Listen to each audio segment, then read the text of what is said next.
Close your eyes and imagine this. You're standing in a canyon so silent that the only sound is wind whistling through the hollow eyes of 10,000 skulls. Every step you take crunches on something that used to be human. Ribs, femurs, vertebrae, all baked white by a sun that has been burning here for decades. Now imagine God turns to you and asks, "Can you make these bones live again?" This is not a horror movie. This is the day God turned a mass grave into an army. The prophet Ezekiel didn't ask to be here. One moment he was praying. The next, the hand of God grabbed him by the spirit and dropped him into the middle of a nightmare. This wasn't a cemetery. Cemeteries have order. Headstones. Flowers. Grief. This was a battlefield that had been abandoned so long ago that no one even remembered the war. Just bones. Thousands of them. Scattered like broken pottery across a valley floor that stretched farther than he could see. God didn't let him stand on a hill and observe. He made him walk.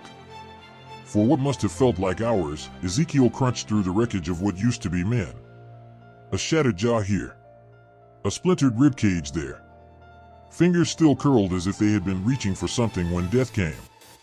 The Bible uses 3 words to describe them: very dry bones. That's not poetic language. That's a coroner's report. These bodies had been here so long that every scrap of flesh, every tendon, every drop of moisture had been stripped away by vultures and time. This wasn't recent death.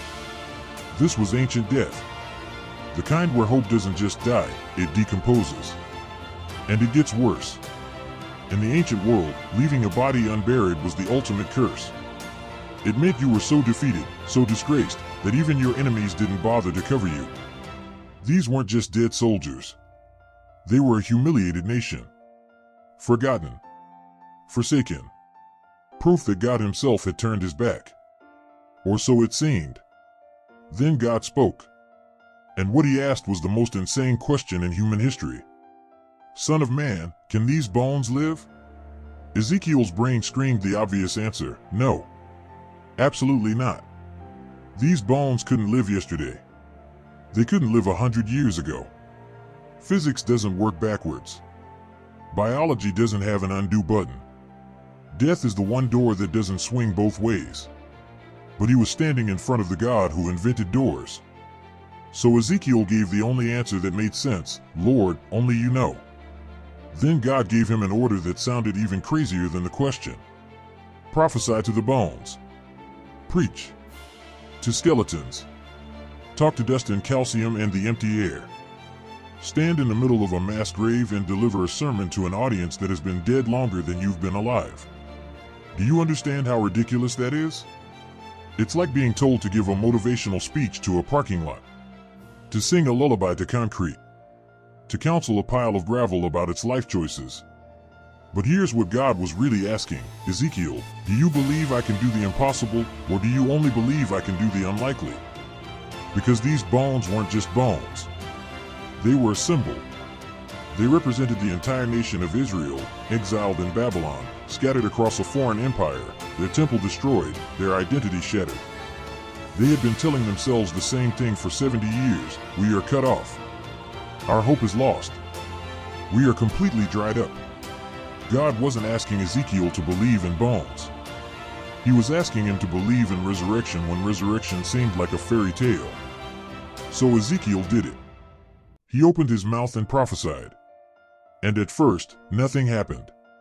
Just his voice bouncing off the canyon walls. Just the wind. Just the suffocating silence of a graveyard that had been dead for generations. Then he heard it. A sound. Faint at first. Like distant thunder. Or chains dragging across stone. A rattling. A clicking. A noise that didn't belong in a place this still. And then the bones started to move. Not like an earthquake. Not random. These bones were finding each other. A femur rolled uphill and locked into a hip socket with a wet click. Ribs snapped together like puzzle pieces. Spines reassembled vertebra by vertebra, stacking themselves into perfect columns. Skulls tumbled across the sand, somersaulting toward their rightful necks, and when they connected, the sound was like a door slamming shut in an empty house. Ezekiel stood frozen. Around him, an army of the dead was waking up in reverse. What had been chaos for decades was suddenly snapping into order. Every bone knew where it belonged. Every joint found its partner. It was horrifying. It was beautiful. It was wrong and right at the same time. But it wasn't over. Because now, covering the bones like clay on a frame, tissue began to form. Tendons stretched across joints like rubber bands. Muscles wrapped around femurs and humeri, layering on in strips.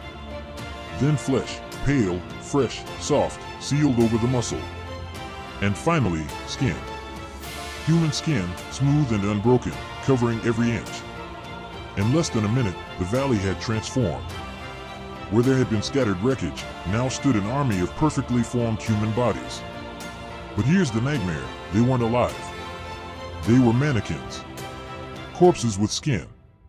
An army of the beautifully dead, standing at attention in perfect rows, waiting for something they didn't have. Breath. God spoke again. And this time, his command was different. Prophesy to the breath. Call to the wind from the four corners of the earth and tell it, breathe into these slain, that they may live. So Ezekiel did. He called out to the invisible. He summoned the thing that can't be touched or seen or held. He commanded the breath of God himself to come. And it came. From the north and south, from the east and west, wind poured into the valley like a flood. Not a gentle breeze. A roaring gale. The kind of wind that existed before creation, when the Spirit of God hovered over the dark water and spoke light into existence. One by one, the bodies gasped. Chests heaved. Lungs filled. Eyes, dead and glassy a second ago, suddenly burned with life. Color flooded into cheeks. Fingers twitched. Mouths opened and drew in air like drowning men breaking the surface. It wasn't a gentle awakening. It was violent. Desperate. The first breath after being buried alive. The shock of existence slamming back into a body that had forgotten what it felt like to be human. And here's the thing, bones can be assembled by logic. Flesh can be grown by science. But breath is something else. Breath is spirit. Breath is purpose. Breath is the difference between a machine and a man. You can have all your pieces in the right place and still be dead inside. You can look like you're functioning, go through the motions, smile at the right times, say the right words, but if there's no breath, you're just well-organized dust. How many people do you know who are assembled but empty? They have jobs, families, routines. They look fine. But inside, they feel like that valley, the dry, forgotten, waiting for something they can't name. God didn't just fix Israel's political problem. He gave them back their lungs. So what did this vision mean? On the surface, it was a promise to a broken nation. Israel had been conquered, exiled, scattered. Their temple was ash. Their identity was gone. They had been telling themselves they were finished.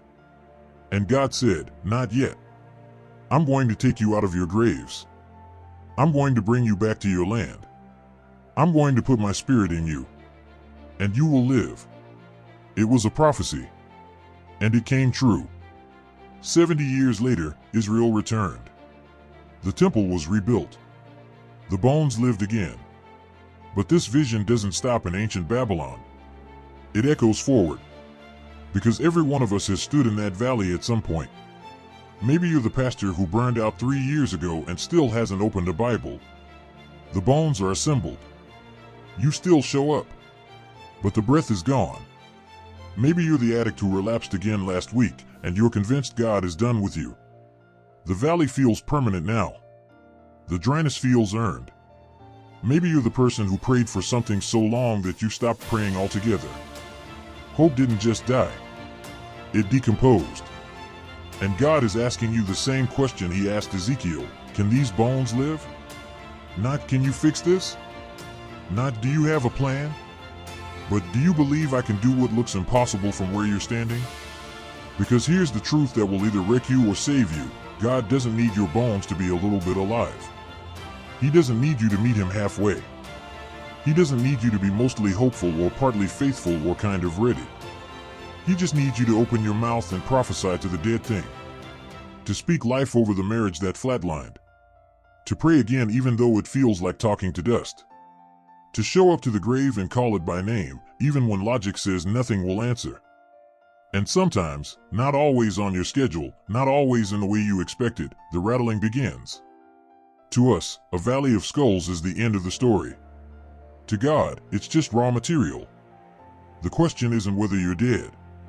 The question is whether you believe the one who holds the breath.